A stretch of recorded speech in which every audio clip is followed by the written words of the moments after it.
Mesdames et messieurs, bonjour, et vous nous recevez chez vous.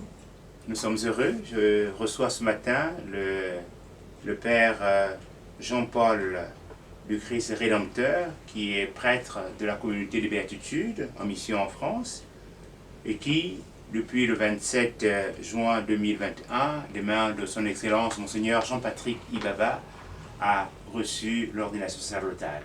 Père, bonjour. Bonjour, Père. Alors, vous êtes de passage à Libreville. Je voudrais d'abord, au nom de tous nos auditeurs, tous nos téléspectateurs, vous présenter nos condoléances suite au décès de votre papa. Merci. On venait de présider la messe de ses funérailles à Port-Gentil, et nous vous accompagnons dans cette prière, puisqu'en ce mois de prière pour les âmes purgatoires, il a rejoint des êtres chers qui sont endormis dans l'espérance de la résurrection. Puissent-ils reposer en paix et trouver grâce auprès du Seigneur. Merci. Et toujours la vie, nous parlons de la vie. Je voudrais avec vous évoquer de la dignité humaine, évoquer de la vie, tel ce général d'armée, ce centurion qui va trouver Jésus afin de lui demander qu'il fasse quelque chose pour un de ses serviteurs qui est malade au lit, qui est alité. Et Jésus ne se donne pas d'aller chez cet homme, parce que l'homme demande qu'il fasse quelque chose pour lui. Il dit: j'ai des soldats sous mes ordres, je dis à l'un, moi qui suis sous ordre. Alors comment est-ce que cette parole de Jésus se trouve être forte, et en même temps l'adhésion de ce général d'armée? Ouais, c'est intéressant en tout cas de bien, comment dire, c'est vrai que on peut partir vraiment de ce texte, c'est vraiment assez beau de voir comment ce centurion justement, Romain, il n'était peut-être pas, en tout cas dans le cadre de l'armée, à l'époque, obligé en tout cas d'aller voir Jésus, en tout cas faire tout ce qu'il a fait. C'est le chef, il aurait peut-être pu aussi, comme il me dit, envoyer quelqu'un d'autre le faire. Mais on voit comment effectivement une personne de son rang, justement, prendre soin, bien, on va dire quoi, c'est-à-dire avoir une présence qualitative sur son serviteur, en fait, qui, il faut bien, effectivement, bien comprendre les mots, c'est-à-dire qui est non seulement, comment dire, couché à la maison, en lit, paralysé et grande souffrance, c'est-à-dire qu'on ajoute, c'est-à-dire c'est bien, comment dire, couché à la maison, paralysé et grande souffrance. Et ça rejoint parfaitement effectivement donc, cette question de la vie, combien de personnes chez eux sont couchées, paralysées, justement en grande souffrance. Et la souffrance, comme vous le savez, peut être à la fois bien sûr une souffrance physique, ça peut être bien sûr aussi une souffrance psychologique, aussi une souffrance spirituelle. Et dans le cadre justement du combat pour la vie, ce sont toutes ces souffrances, que ce soit pour nous, en tout cas les personnes qui sont en fin de vie, c'est-à-dire qu'il faudrait accompagner, ou bien que ce soit aussi pour les personnes qui sont en début de vie, qu'il faudrait s'y accompagner, et des personnes aussi qui sont dans cette incapacité ou bien dans cette difficulté à donner la vie, qui sont aussi dans une souffrance vraiment existentielle, humaine qui est là, et qu'il faudrait aussi accompagner. Et donc nous, à l'image un peu du centurion, c'est un peu ce qu'on peut faire. C'est-à-dire, Seigneur, on te présente toutes ces personnes, visite-les, notre peut-être pas nos serviteurs, mais nos frères en humanité, nos sœurs en humanité sont dans cette situation, Seigneur. Penche-toi vers eux, écoute-le. Et ça, c'est un peu toute l'entreprise finalement de l'Église qui se tourne vers Jésus pour présenter l'humanité, comment dire, dans sa vulnérabilité finalement, l'humanité qui est endolorie, et l'Église ne fait que ça. Seigneur Jésus. Les présente. Nous avons la grâce ce matin de vous recevoir, non pas seulement comme prêtre, mais aussi comme médecin. Et je voudrais avec vous évoquer la question de la vie naissante.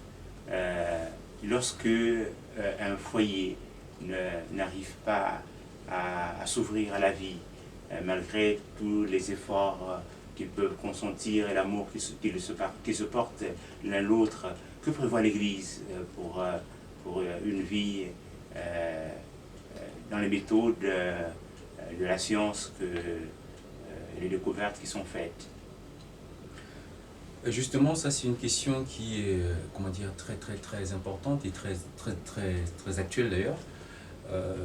N'empêche que de jour en jour, en fait, de plus en plus, hein, on sait qu'à peu près environ 14% des couples consultent justement pour ces cas-là d'infertilité. Hein. C'est-à-dire c'est quand même pas un petit nombre, c'est-à-dire c'est quand même un bon nombre. Si on prend la population globale, on fait 14%, on voit à peu près comment dire, le nombre de personnes, des couples en question, qui justement, oui, ils sont confrontés à cette difficulté de l'infertilité. Vous savez que c'est une question qui a, en fait, un problème qui a plusieurs facteurs, en fait. C'est vraiment complexe. Les causes sont nombreuses, hein, on le sait. Hein. Par exemple, chez la femme, il y a quand même pas mal de causes qu'on peut éliminer qui est liée justement à l'infertilité. Ça peut partir simplement des maladies, des fois simplement de la femme, hein, soit des trompes qui sont bouchées, ou des infections à répétition qui ont conduit à des stérilités secondaires. Ça peut être simplement aussi un problème de violation, donc c'est lié effectivement avec son cycle, ou bien hormonal simplement. Ça peut être simplement le problème comment dire, des tissus qui ont du mal. Hein. Il y a un liquide qu'on appelle la glaire en fait chez la femme qui permet effectivement normalement de fluidifier tout ça pour que les spermatozoïdes montent bien. Ça peut arriver que cette glaire soit pas de bonne qualité. Et voilà, ça peut être justement expliquer ça. Ça peut être aussi simplement, vous savez, voilà, un avortement qui a été mal fait, donc avec, comment dire, une abrasion vraiment des tissus qui ont fait que finalement, on parle des synéchies, hein, c'est-à-dire des membranes qui s'écollent et ne permettent plus la perméabilité justement de ces voies génitales chez la femme. Et chez l'homme aussi c'est pareil. Donc on peut aussi avoir ces causes, on parle par exemple d'oligospermie, en fait, l'homme qui produit une petite quantité, en tout cas des spermatozoïdes, qui ne permet pas de toute façon, comment dire, une bonne compliance, en tout cas quant à l'évolution des spermatozoïdes. Ça peut être aussi que les spermatozoïdes en question sont anormaux, voilà. Donc ça peut être des spermatozoïdes qui sont malades. On parle d'asténospermie, c'est-à-dire que le flagelle en fait du spermatozoïde est tellement défectueux qui ne peut pas remonter en fait pour le faire. Donc du coup il y a des causes qui sont quand même là. Et bien sûr il y a aussi d'autres causes qui sont liées bien sûr aux différentes infections, bien aux malformations congénitales et suivant.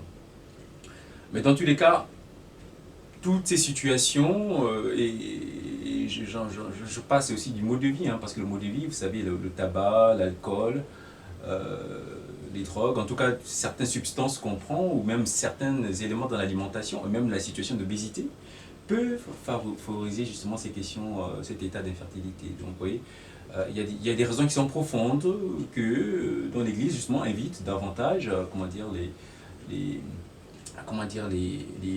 ceux qui sont en tout cas atteints de ces maladies, d'aller voir avec des spécialistes, justement, encourager à ce que ces causes on essaie au maximum de les traiter, au maximum de ce qu'on peut, en fait, hein, de les traiter. Donc, l'Église, en tout cas, est du côté des souffrances, ça c'est sûr. Donc, du coup, on accompagne, en tout cas, ces souffrances-là, on les comprend très bien, justement, et c'est parce qu'on veut justement que la détresse ne soit pas, comment dire, finalement, le lieu où on va perdre ce qui constitue finalement la dignité même de la personne humaine. Parce que vous savez, on est tellement en souffrance, on est tellement en détresse qu'on va décider de faire sauter voilà, des choix. On va courir vers tout ce qui sera proposé au niveau de la technique sans forcément avoir le filtre moral qui va avec, vous voyez un peu. Donc du coup, ça m'amène tout de suite à évoquer finalement toutes ces techniques-là, toutes ces différentes techniques qui existent, hein, et qu'on connaît très bien d'ailleurs. Et parmi ces techniques, l'une des techniques un peu plus anciennes, c'est l'insémination artificielle, hein, c'est-à-dire concrètement il s'agit voilà, avec un appareillage approprié, plus que parmi les causes que je viens de dire, donc le spermatozoïde qui arrive à monter, et bien la femme qui a... Donc on va essayer de faire remonter justement tout cela au maximum au niveau du tiers externe, en tout cas de la femme, pour permettre effectivement cette fécondation-là. Donc ça existe. Hein. Et malheureusement, on peut associer à cette technique une stimulation ovarienne, hein, c'est-à-dire qu'on va stimuler les ovaires de la femme, elle va produire beaucoup d'ovules, et à partir de là, justement, on va effectivement permettre cette rencontre des spermatozoïdes avec ces ovules, mais le problème, quand on fait comme ça, il y a plusieurs comment dire, ovules qui vont être fécondés. Ça donne quoi? Ça donne plusieurs embryons. Et justement, la question, c'est là. C'est-à-dire, est-ce que l'embryon a toute sa dignité? Ou bien est-ce que l'embryon, c'est juste un amas de cellules? Est-ce que l'embryon, c'est... Voilà, donc du coup, en tout cas, je vais revenir sur cette question un peu plus tard. Mais en gros... Quand est-ce qu'on est homme? On est homme à partir de la fécondation de l'ovule par le spermatozoïde, ou bien en grandissant, ou bien... Donc, puisqu'il va y avoir plusieurs ovules fécondés, que faire? Puisqu'on cherche un enfant, les autres on les détruit, qu'est-ce que... Justement, ça c'est ce qui concerne l'insémination artificielle, d'accord. À côté de l'insémination naturelle, je finis rapidement un peu plus sur les techniques et je reprends la question. On a la fécondation in vitro, ça on connaît un peu, hein, donc dans les fivettes, donc ça se passe, là, cette fois-ci ça se passe bien sûr en dehors du corps humain, de la femme complètement, donc on recueille les spermatozoïdes de l'homme par masturbation. Déjà on voit les techniques qui sont utilisées, donc c'est complètement découplé justement de l'acte même sexuel, hein. C'est-à-dire qu'on est en dehors, c'est la technique qui vient comme remplacer finalement. Voilà, donc ce qui est normalement est noble, parce que le couple, vous savez, a cette particularité de refléter la Trinité quand même. C'est-à-dire, et donc du coup, ils sont comme des collaborateurs. Bien sûr, on sait tous que l'âme, c'est le Seigneur qui infuse l'âme dans ce matériel génétique qui est constitué, qui sera bien sûr le futur Pierre, le futur Paul. Voilà, donc en tout cas, le couple est là comme co-créateur, on va dire, mais vraiment comme co-créateur, mais en gros, c'est vraiment le Seigneur qui infuse l'âme. Donc du coup, on se l'approprie pas, cette vie.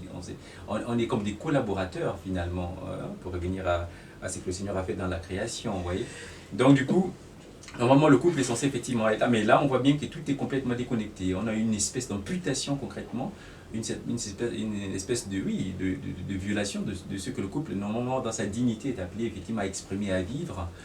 Et d'un autre côté, bien sûr, on a la femme, on va faire ce qu'on appelle sublimation ovarienne, la même chose, hein. On va recueillir effectivement ces ovocytes là qu'on mettra dans une boîte de pétri, hein. Ce sont des boîtes qui sont bien faites, tout, et là on va faire féconder.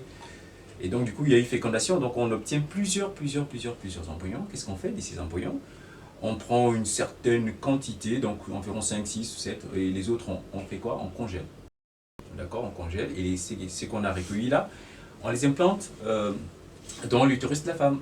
Et donc, bien sûr, on met toutes les conditions hormonales qui vont avec, hein, pour permettre justement l'éclosion, en tout cas le développement de la grossesse.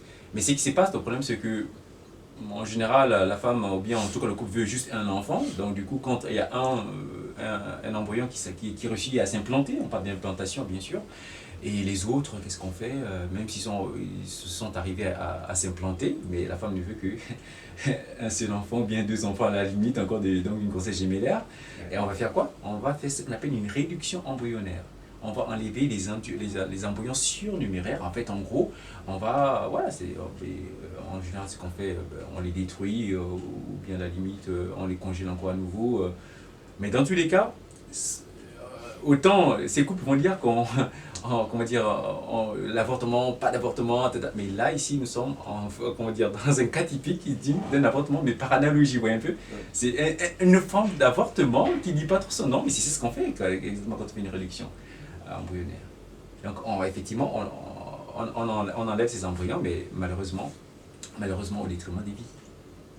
Parce qu'on sait tous que nous partons tous effectivement de cette cellule œuf, hein. Moi je suis un embryon qui a réussi, qui a évolué, et chacun de nous ici est un embryon qui a évolué. Donc du coup, à un moment, justement pour répondre à votre question, à un moment, quand est-ce qu'on devient, comment dire, l'embryon mérite toute sa dignité? Non, l'Église dit non, dès le début de la vie, jusqu'à la fin de la vie.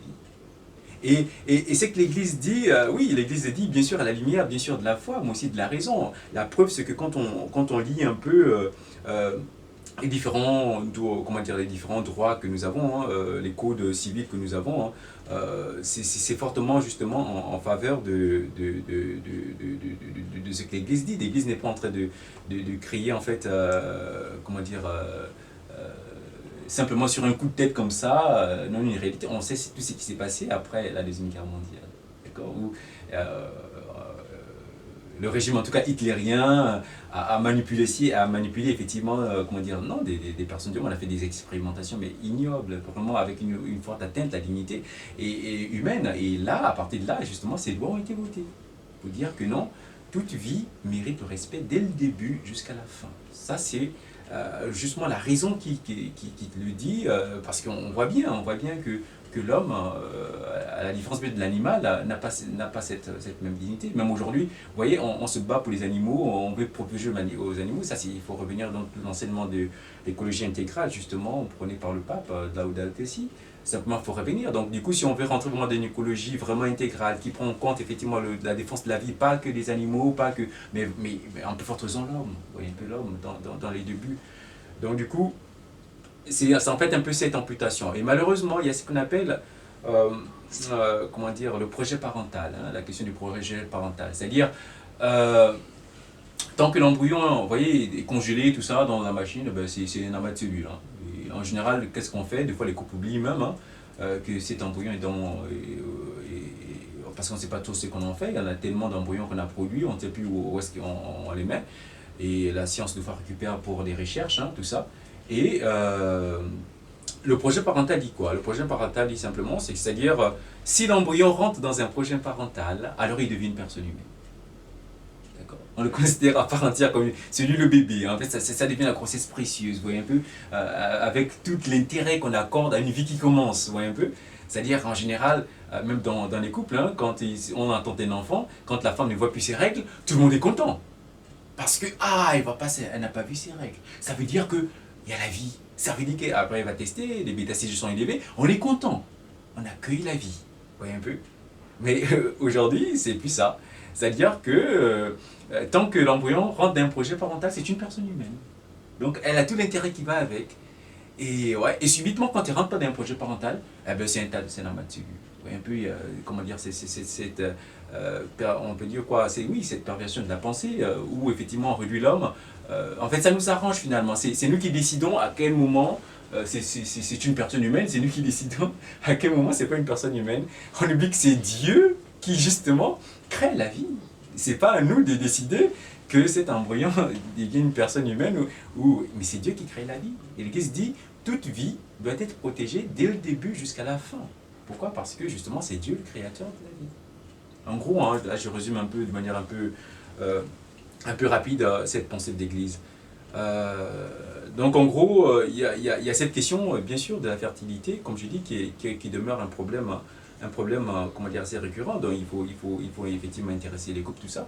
Mais en même temps, ça soulève aussi d'autres problèmes, peut-être qui sont peut-être pas encore très présents dans notre pays. Hein, mais vous savez qu'aujourd'hui, par exemple en France, ou bien ailleurs, hein, dans d'autres pays, en tout cas en Union Européenne, comme vous savez, hein, c'est-à-dire qu'aujourd'hui, ces techniques ne sont plus réservées qu'aux couples invertis, plutôt aux couples non, en tout cas à des couples hétéroparentales. Hein, c'est une technique qui est un peu ouverte maintenant à tout le monde. Donc du coup, même une personne seule peut décider d'avoir son enfant. Vous voyez un peu. Et ça peut m'aller très loin, c'est-à-dire qu'on peut même utiliser un matériel génétique qui n'est pas le nôtre, ce qu'on appelle effectivement l'insémination artificielle, par exemple, hétérologue, c'est-à-dire que par exemple, la dame du tout ne peut rien, elle n'a pas ça pas rien, elle a du mal à produire effectivement des ovocytes, qui n'est même pas la mère, qui serait, on appelle ça l'agitation pour autrui, et une mère porteuse, entre guillemets, finalement, ça pose beaucoup de problèmes. C'est-à-dire que c'est au niveau de la paternité, au niveau de la fidélité, finalement. C'est qui le père, c'est qui la mère, c'est qui... ça soulève d'autres... Vraiment, au niveau éthique, c'est compliqué. Et donc, du coup, dans certains pays, bien sûr, on a gardé l'anonymat, donc ces personnes, quand ils grandissent, on leur explique bien que, bien des fois, ils cherchent, et ils comprennent que on n'est pas né de ces parents-là, mais c'est qui nos géniteurs, on ne sait pas. Donc il y a un autre travail en ce moment qui est en train d'être fait pour lever l'anonymat, pour que ces personnes puissent finalement essayer de reconnaître au moins qui est leur géniteur. Pourquoi? Parce que le don des ovocytes, le don des spermatozoïdes et tout le reste là, c'est un don, comme on dit, hein, c'est qu'on fait un don de sang. Vous voyez un peu, on va donner son sang. Il y a des personnes comme ça qui effectivement qui passent leur temps à donner leur matériel génétique, hein, donc des spermatozoïdes ou bien des ovules. Hein, et après, ça disparaît dans l'anonymat. Au niveau chrétien, voyez-vous, bien sûr, ça pose problème. Non seulement quelque chose qui est censé pour aider la vie, en fait. Des techniques qui sont censées aider la vie, malheureusement, c'est retourne contre la vie.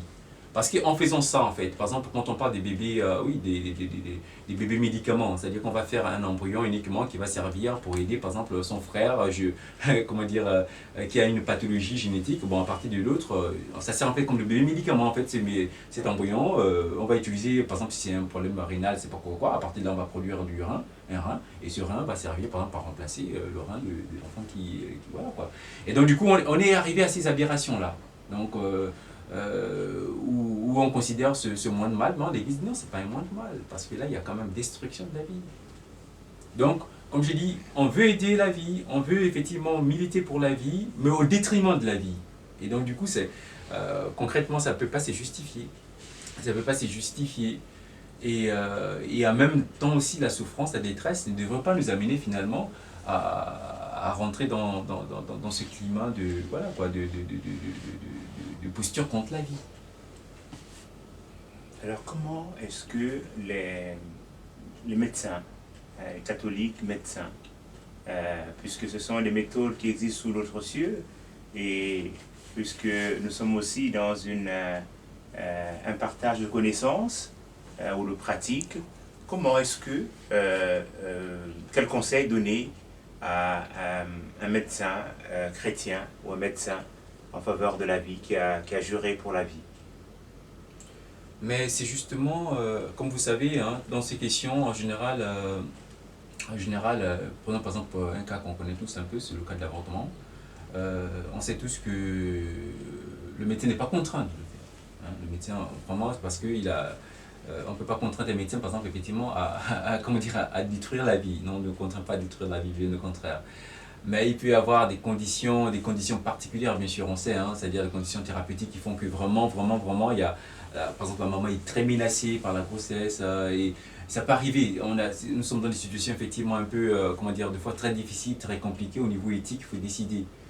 Ça peut arriver. Bon, maintenant, décider, par exemple, dans ce contexte-là, là, je ne vous ai pas parlé de la DPI, hein, c'est-à-dire le diagnostic pré-implantatoire. Ça, c'est encore une autre technique qui est utilisée. Par exemple, aujourd'hui, on aimerait uniquement, par exemple, c'est-à-dire que, bon, on sait, bon, on a fait le diagnostic, on a vu que l'enfant était, par exemple, trisomique. Alors là, c'est qu'on va proposer tout de suite, eh ben, ce serait l'avortement. Et voilà, donc du coup, le médecin chrétien, bien sûr, il a été attentif par rapport à ça. D'accord. Il ne s'agit pas, bien sûr, il existe aussi d'autres types, effectivement, de malformations, comment dire, de maladies, en tout cas des phytopathies embryonnaires. Hein. Il existe des maladies embryonnaires, vraiment, où on sent bien que c'est, par exemple, une cellule œuf à nucléer, ça ne va pas donner, en fait, de la vie. Vous voyez un peu. Ou bien c'est une mort idatifante, c'est-à-dire, ça existe, c'est-à-dire que en fait, c'est une tumeur, comment dire, au niveau de l'embryon, on sait que ça ne va pas donner de la vie. On sait ça, tout ça, on pose des diagnostics, on sait. Mais bien sûr, dans ce contexte-là, il faut aider, il faut le faire, il n'y a pas de souci. Mais on sait que, par exemple, la trisomie n'empêche pas la vie. Vous voyez un peu. Elle n'empêche pas la vie. Donc, le médecin chrétien doit se situer et doit être en cohérence, bien sûr, par rapport à son serment d'Hippocrate. Défendre la vie. Il est là pour défendre la vie, pour la protéger, pour la respecter. Et d'autant plus quand on est médecin chrétien, bien sûr, ce sont toutes ces valeurs qui doivent nous habiter.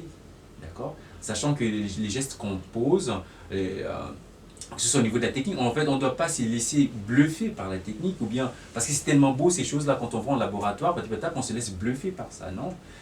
Bien sûr, il y a la technique, mais si la technique là est au détriment de la vie, alors moi, médecin, moi, ça me pose problème. Père Jean-Paul, alors que dire aux parents qui, en accueillant la vie, en dépit des conseils des médecins, se sont dit la vie est un don de Dieu et nous l'accueillons tel que Dieu nous le donne. Oui, c'est vrai que ça c'est une question qui est vraiment très intéressante. Mais après, justement pour répondre à votre question, c'est simplement rappeler en fait que tout doit se prendre, non pas du point de vue, parce que quand on dit l'église, on a l'impression que c'est l'église qui, comment dire, voilà, en fait l'église c'est éclairé par la révélation, c'est éclairé par la parole de Dieu, c'est éclairé justement par tout ce que nous avons reçu comme héritage, hein, dans la tradition, c'est-à-dire les premiers chrétiens même, hein, c'est-à-dire par exemple les questions de défense de la vie, c'est intéressant quand on lit les pères d'église, c'est déjà les questions qui les tenaient à cœur, donc du coup ça n'a pas attendu là, comment dire, le temps que nous vivons là, non, ils ont accompagné les situations effectivement, pendant que l'avortement a été déjà proscrit justement proscrit d'emblée, hein, c'est-à-dire que mais de manière un peu formelle là, chez les pères de l'Église, déjà au deuxième, troisième siècle déjà. On a quand même, on retrouve des textes où effectivement, par exemple dans la Didaché, non, c'est-à-dire que tu ne tueras point et tu n'avorteras pas. C'est-à-dire c'est-à-dire c'était déjà, en tout cas les premiers chrétiens étaient déjà sensibilisés par rapport à ça. Donc du coup on n'a pas attendu. C'est que l'Église relaie aujourd'hui justement, c'est simplement, bien sûr, cet évangile, hein. Et comme vous savez, tout n'est pas, forcément écrit. C'est qu'effectivement, oui, l'Écriture dit dans le commandement d'ailleurs, simplement, voilà, c'est-à-dire que tu ne tueras point.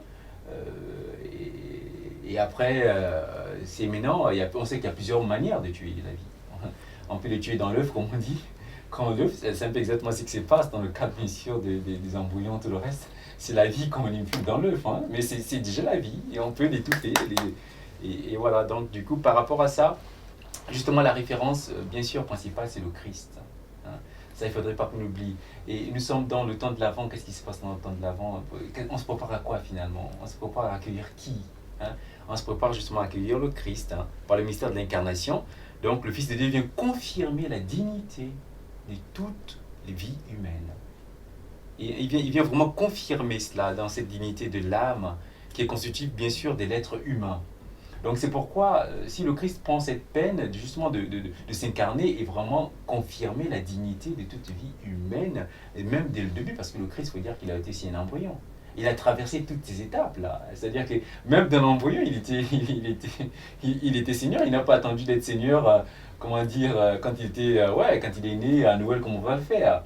C'est-à-dire que quand on vénère la Vierge Marie enceinte, on vénère en même temps, on adore le Créateur qu'elle porte en elle. Donc, la rencontre de Marie avec Élisabeth, hein, comment est ce bonheur que la mère de mon Seigneur vienne jusqu'à moi, dit Élisabeth, car lorsque j'ai entendu les paroles de salutation, l'enfant a tressé d'allégresse, non pas l'embryon, hein, l'enfant a tressé d'allégresse dans le moi.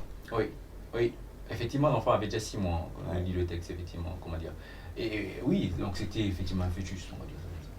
Donc, oui, la rencontre de Jésus qui est dans le sein de sa mère. Jésus tout petit, oui. Vraiment tout petit, parce qu'au stade embryonnaire, on va dire ça comme ça, et bien sûr Jean-Baptiste qui avait déjà quand même 6 mois d'avance. Donc du coup, mais c'est beau de voir qu'il y a eu cette... Ça veut dire que dans ce stade embryonnaire ou fœtal que Jésus était, mais il y avait déjà là, il était déjà là. La vie était là.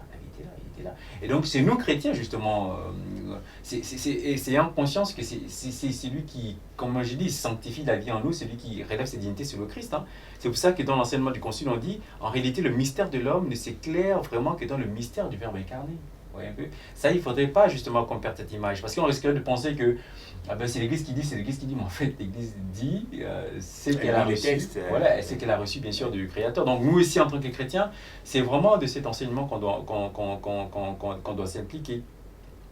Alors donc, il y a un superbe texte en tout cas qui a été rédigé par la Congrégation de la doctrine de la foi, hein, justement sur ces questions bioéthiques, dignitas personas, qui dit ceci. Par le simple fait qu'il existe, justement, chaque être humain doit être pleinement respecté. Hein. En ce qui concerne la dignité, l'introduction des critères de discrimination, hein, c'est un peu ce qu'on est en train de parler là, critères de discrimination sur la base du développement biologique, psychologique, culturel ou l'état de santé est à exclure. Un peu.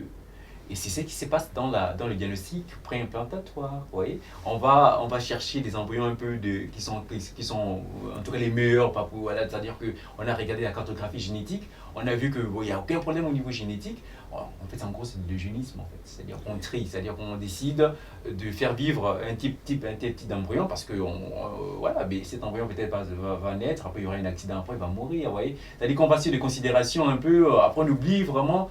On n'embrasse pas la vie dans toute son intégralité. Donc, du coup, les discriminations sont vraiment, on les a ramenées même au début même de la vie.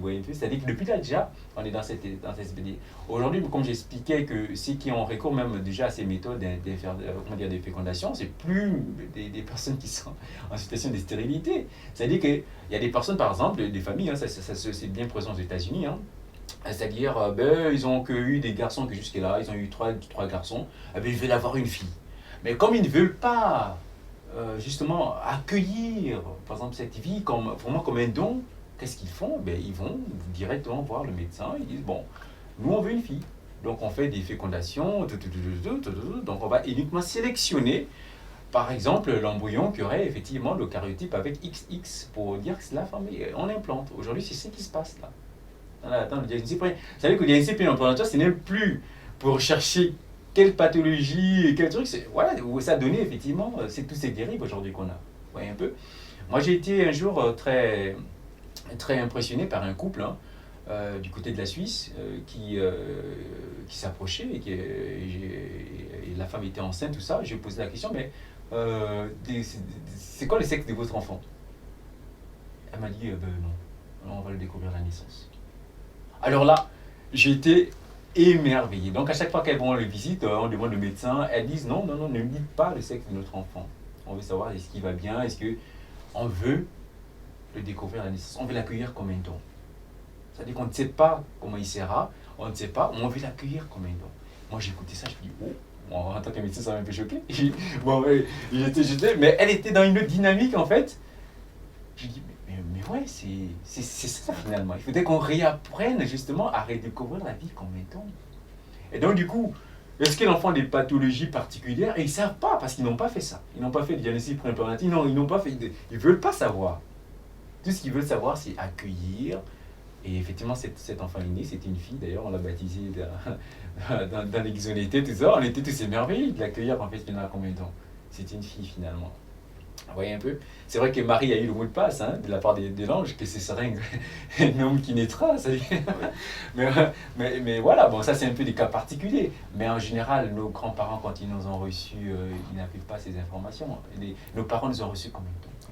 Vraiment comme un don. Et je pense qu'ils s'y réapprendre. Donc du coup, ils ont accueilli des personnes qui étaient handicapées, des personnes qui étaient en fragilité. Ils ont accueilli, on a accueilli toutes ces vies. Hein. Et donc du coup, ils ont accompagné cela.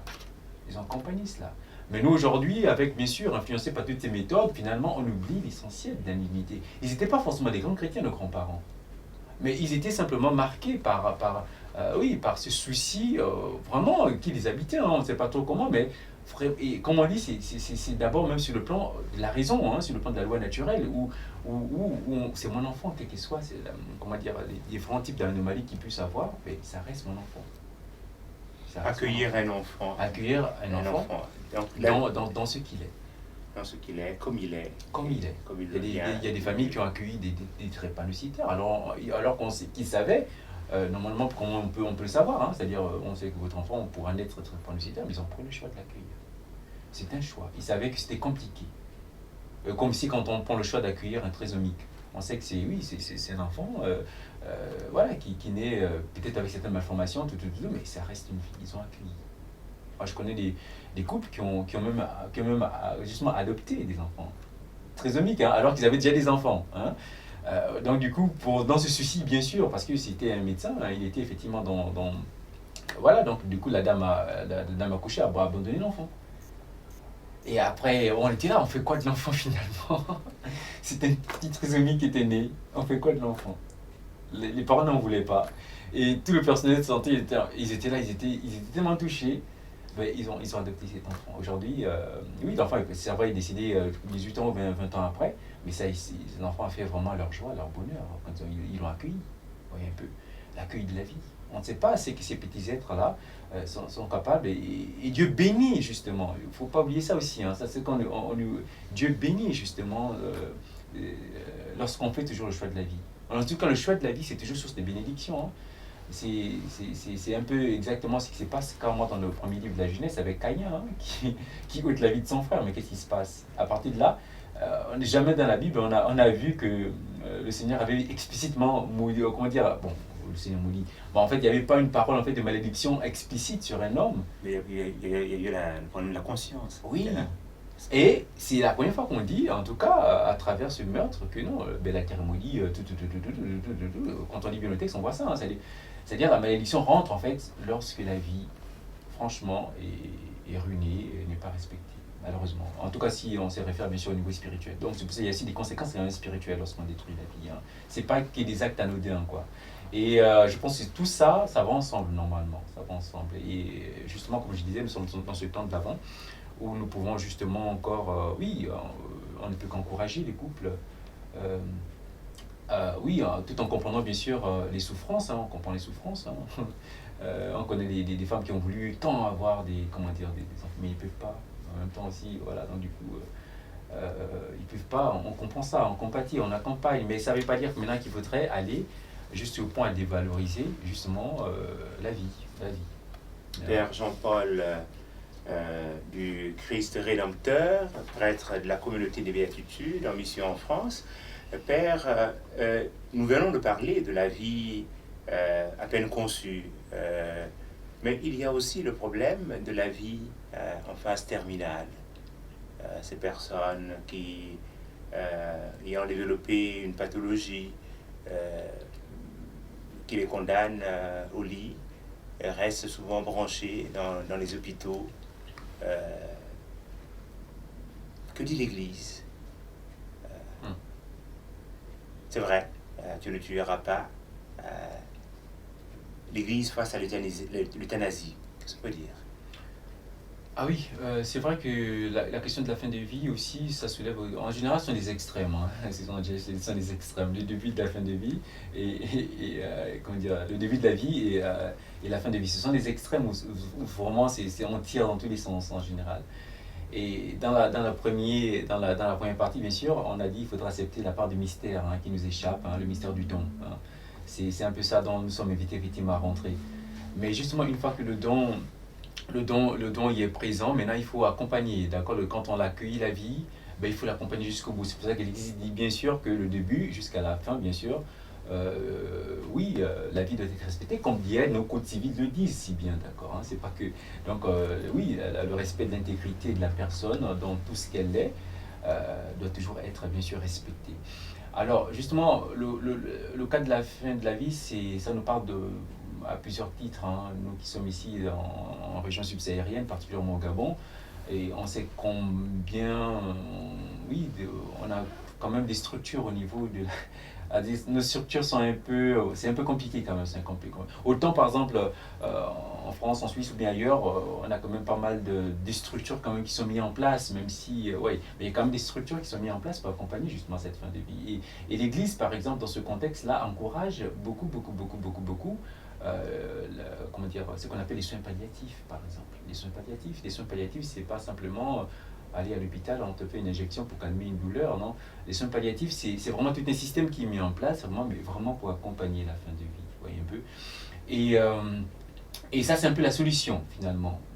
Quand on parle de la charité politique, on évite en général, par exemple, les États, oui, justement, à mettre en œuvre ce genre de centre, là où effectivement la vie vraiment est accompagnée. Ici au Gabon, on n'a pas, je ne connais pas de manière explicite, un centre de soins palliatifs, on va dire que c'est vraiment dédié à cela, d'accord, accompagné là. Donc il n'y en a pas du tout. Et donc, les petites maisons, à l'église, on a la fraternité Saint-Jean, créée par Estelle Sadabin. Par exemple, ça, ce sont des choses comme ça encouragées et même effectivement à élargir et à mettre sur le standard, ou bien en tout cas oui, que ce soit ouvert bien sûr à un large public. Et on sait bien, ici à Libreville, on a un peu ce genre de choses, mais à l'intérieur, c'est encore compliqué. Vous voyez un peu, c'est-à-dire c'est vraiment une question qui mérite assez qu'on s'asseye, c'est vraiment très complexe, qu'on s'asseye et que les forces vivent justement, voilà, qu'on se mette ensemble pour essayer de les faire. Les soins palliatifs, c'est parti à la base vraiment d'une dame, une petite dame, infirmière des zones d'État à l'époque, qui justement a été choquée par rapport à la souffrance des personnes qui étaient dans son service. Et elle avait compris finalement que il fallait s'intéresser, c'est justement d'abord résoudre ce problème de souffrance. À l'époque, il faut aussi dire qu'on n'avait pas tant de produits analgésiques comme aujourd'hui. L'analgésie n'était pas... Donc aujourd'hui, vraiment, on a quand même un bon... quand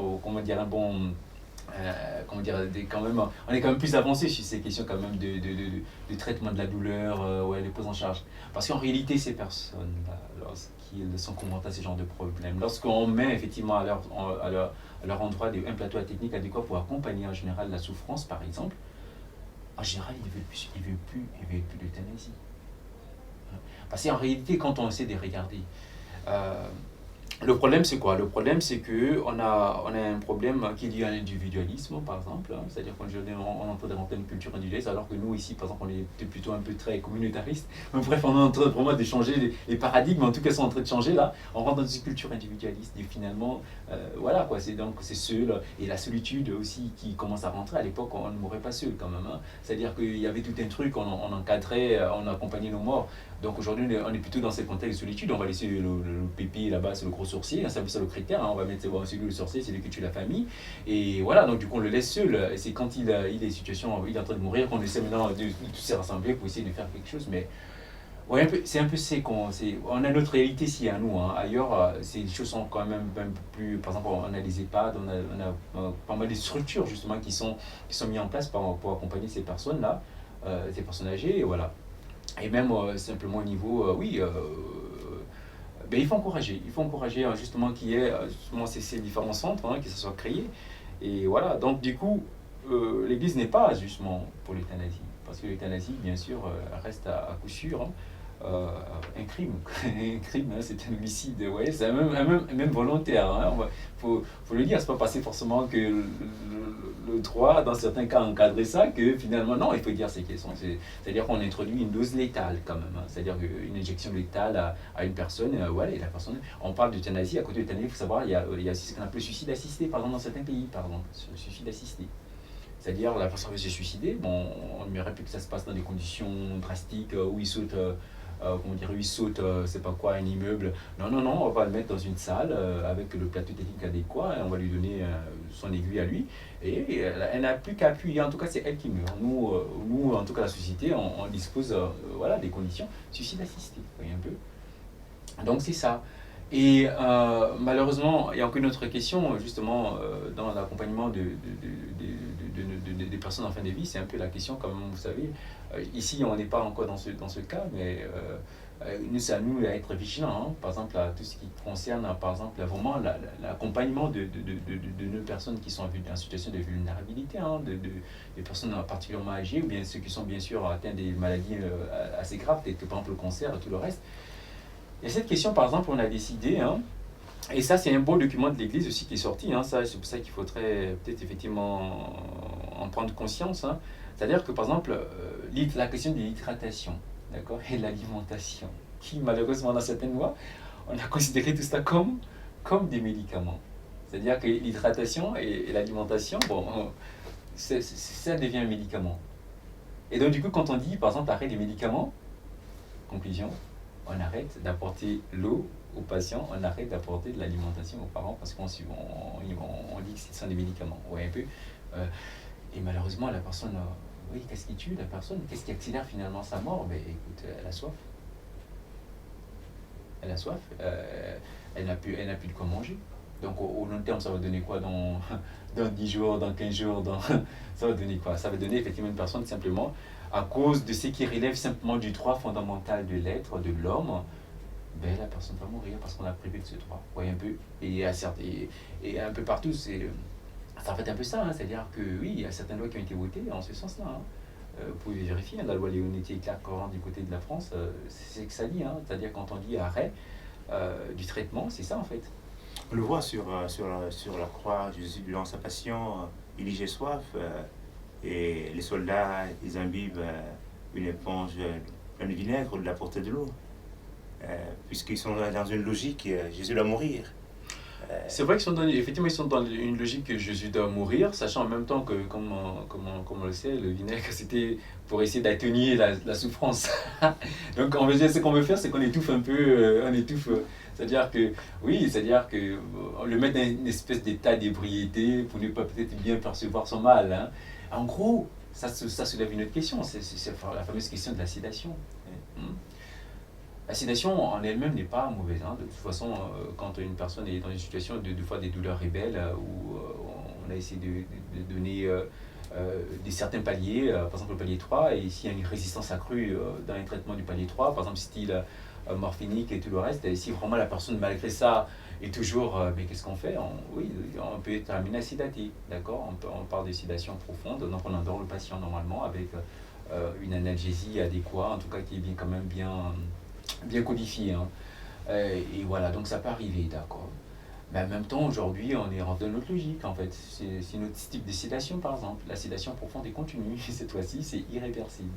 Alors que la première, c'était réversible, parce que le patient, en fait, pourrait se réveiller, en fait, d'accord. Donc, du coup, une fois qu'il est fait, bien sûr, de l'analgésie finie, la personne peut se lever. Mais dans l'autre contraire, non, c'est jusqu'au décès. Oui, un peu. Ça soulève aussi, bien sûr, encore d'autres, comment dire, oui, d'autres problématiques, quoi. C'est-à-dire au niveau de la conscience, au niveau de l'accompagnement, voilà, c'est-à-dire l'homme face à sa souffrance, finalement. En gros, c'est la question de la souffrance. Et nous, chrétiens, bien sûr, ça nous interpelle, hein, parce que, oui, jusqu'où on va offrir notre souffrance, en fait. Est-ce qu'on va offrir la souffrance jusqu'au mépris, justement, justement, comment dire, jusqu'au mépris de la dignité. Et c'est pour ça que j'aime bien cette définition d'un philosophe, hein, français, qui est aussi chrétien. Il s'appelle Rémi Prac, hein, il disait « Je n'ai nul besoin de réclamer comme un droit ce que je possède déjà de toute façon comme un fait. » D'accord. C'est-à-dire que tout homme étant digne, la mort de tout homme est digne. Vous voyez un peu? C'est notre regard sur le mourant qui peut la croire indigne. Ma dignité, nul ne peut me l'ôter. Elle tient à ce que je suis une personne, non à l'état dans lequel je me trouve. Je pense qu'il a un peu résumé, vraiment, en gros, c'est en fait un peu ça. En gros, tout homme étant digne, la mort, donc de tout homme est digne, c'est notre regard, ou un peu en général, c'est un peu ça. Notre regard sur le mourant qui peut la croire indigne. Et c'est ce qu'on appelle en fait la fausse compassion. Vous voyez un peu? C'est-à-dire, on va essayer de développer une compassion c'est-à-dire que sur la personne qui souffre finalement. Et c'est notre regard qui rend en fait vraiment sa souffrance, ou bien en tout cas la personne indigne. On se dit, il faudrait que cette personne meure en toute dignité. Vous voyez, on va essayer de développer maintenant une autre. La dignité, on a un peu tordu le sens de la dignité. Moi, aujourd'hui, mourir en toute dignité, c'est en fait, comment dire, ben voilà, c'est-à-dire que lui donner une qualité de. Voilà, qui meurt en fait, comment dire, dans des conditions qualitatives en fait. Donc, du coup, par exemple, si vous mettez la souffrance, par l'euthanasie, tout ça, on va dire, elle est morte en toute dignité. Vous voyez un peu. Donc, on ne sait même plus de quoi on parle quand on parle de mourir en toute dignité. C'est que quand on est en train de parler comme ça, c'est bien sûr, ça ne veut pas dire qu'on est en train de minimiser, de banaliser la souffrance. Moi, j'ai eu d'enterrer mon père, donc, qui est passé dans des souffrances aussi, comment dire, atroces. Hein, donc, du coup, c'était compliqué, hein, et on le sait. Donc, on l'accompagne comme on peut, c'est qu'on peut accompagner. Et voilà, donc, du coup, ça fait partie du mystère de l'homme. Quelqu'un me posait la question, mais oui, la souffrance, mais qu'est-ce que l'Église dit par rapport à la souffrance et tout le reste? Je faisais savoir, mais vous savez, c'est que l'Église dit par rapport à la souffrance. On a quand même une bonne doctrine, hein. C'est-à-dire c'est juste qu'on ne lit pas. Le pape Jean-Paul II m'a écrit une belle lettre apostolique sur la souffrance, hein, comment accompagner la souffrance chrétienne. Elle peut bien montrer que cette souffrance, en réalité, c'est-à-dire, elle ne dit pas qu'il faudrait soyez doloriste, hein. Elle ne dit pas non, souffrez, non. L'Église dit, tant qu'on peut soigner, on soigne. Bien sûr, tout en évitant l'acharnement thérapeutique. D'accord? Mais tant qu'on peut faire tout ce qu'on a à faire pour lutter contre la souffrance, contre la douleur, eh ben, on va le faire. Si on a les moyens justement médicaux pour le faire, si on peut au maximum le faire, on le fait. Mais bien sûr, il existe des cas où on a un échappement thérapeutique où on ne peut plus en fait. C'est-à-dire qu'on a donné telle dose.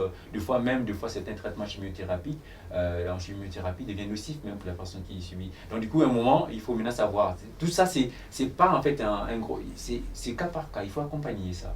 D'accord? Mais il va arriver, bien sûr, qu'il ne faut pas oublier maintenant que cette souffrance que vous avez,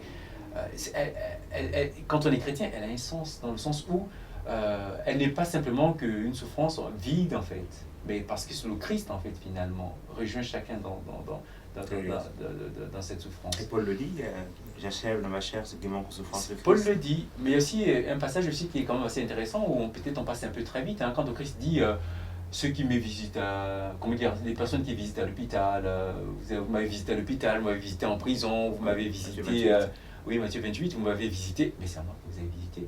Mais pesons bien le sens de ce que le Christ est en train de nous dire là.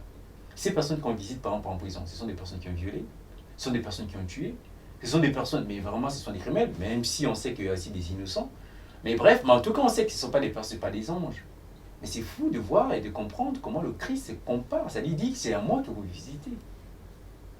c'est quand même fou, quoi, de voir comment le Seigneur réjoint même celui comment dire, dans ce qu'il est, mais parce qu'on sait tous, hein, comme le droit canon le dit, hein, tout ce droit c'est au service du salut. Toujours au service du salut. C'est-à-dire que si le droit n'est pas au service du salut, si le droit n'est pas au service de la vie, alors attention, de quel droit dont il est question, voilà un peu. Donc en général, le droit c'est ça en fait, ça doit être au service du salut, le salut dans le sens que c'est le bien par excellence bien sûr de l'homme, mais normalement le droit doit être au service de la vie, donc du bien commun. Hein, pas du bien commun au sens strict du terme. Et dans ce cas, par exemple, quand le Christ dit ceux qui me visitent à l'hôpital, mais qu'est-ce qu'on voit à l'hôpital? C'est des personnes qui ne sont pas forcément des chrétiens. Hein. Il n'a pas dit les chrétiens, il a parlé des personnes qui sont malades. D'accord. Donc, dans les personnes qui sont malades, ça peut être bien sûr des chrétiens, ça peut être des personnes, des bouddhistes, ça peut être, on ne les connaît pas. Mais le plus important, c'est de les visiter parce que le Christ s'identifie à ces personnes-là. Donc, quand ces personnes souffrent quelque part, ces souffrances ne sont pas en fait, comment dire, exclues en fait. Et le Christ n'est pas celui qui regarde, qui est content, qui se plaît à la souffrance de quelqu'un qui souffre. Non, le Christ le rejoint dans sa souffrance. C'est pourquoi, si je suis conscient que le Christ me rejoint dans ma souffrance, alors ma souffrance peut acquérir une valeur rédemptrice lorsque je l'associe maintenant volontairement au Christ. Je vous assure que c'est au ciel qu'on se rendra compte en fait de tous les bienfaits que nos souffrances que nous avons traversées en accompagnant soit nos proches qui ont souffert, ont eu des fruits, on ne sait pas trop comment, mais dans la communion des saints, on sait que oui, le Seigneur est capable. Mais ce n'est qu'au ciel qu'on verra tout le trésor de cela. Mais n'empêche que il faut être réaliste, c'est-à-dire que s'il y a une souffrance, on fait tout ce qu'on peut d'abord, matériellement parlant, psychologiquement parlant, même voilà, sociologiquement parlant, pour accompagner tout cela. Hein. Ça ne veut pas dire qu'il faudrait... Non, comme je dis, on n'est pas une culture, l'Église n'encourage pas une culture doloriste. Mais peut-être on a peur d'évoquer ces sujets, être taxé de doloriste. Mais non, l'Église n'est pas doloriste, bien au contraire. Père, nous arrivons à la fin de notre émission, de notre rencontre.